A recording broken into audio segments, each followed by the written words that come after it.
बिस्मिल्लाहिर्रहमानिर्रहीम इय्याका नअबुदु व इय्याका नस्तईन। मेरे पाकिस्तानियों, जब तक ये पैगाम आप तक पहुँचेगा मुझे ये अरेस्ट कर चुके होंगे और मैं जेल में होऊंगा। तो मेरी आपसे सिर्फ एक ही रिक्वेस्ट है, अपील है कि आपने घरों में चुप करके नहीं बैठना।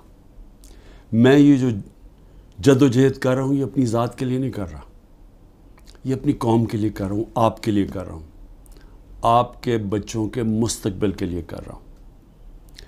अगर आप अपने हकूक़ के लिए नहीं खड़े होंगे आप ग़ुलामों की ज़िंदगी गुजारेंगे, और ग़ुलामों की कोई ज़िंदगी नहीं होती।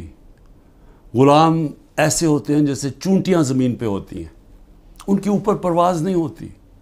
और ये बड़ी ख्वाब का नाम था पाकिस्तान, नारा था ला इलाहा इल्लल्लाह। पाकिस्तान का मतलब क्या कि हम कोई इंसान के सामने नहीं झुकते। ला इलाहा इल्लल्लाह इंसान की ग़ुलामी से हमें आज़ाद करता है। और हमारे नबी सल्लल्लाहु अलैहि वसल्लम ने अपनी मदीना की रियासत में सबसे पहले इंसानों को आज़ाद किया था अदल और इंसाफ दे के। ये है जंग इंसाफ की, आपके हकूक़ की, आपकी आज़ादी की। और कभी भी याद रखें, कोई आज़ादी प्लेट में रख के नहीं देता। जिस तरह मैं कहता हूँ जंजीरें गिरती नहीं हैं, तोड़नी पड़ती हैं। पुरअमन एहतजाज आपने करते रहना है जब तक कि आपको आपका हक नहीं मिलता।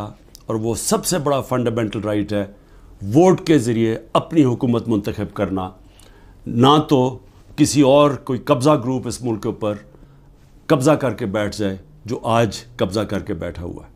शुक्रिया।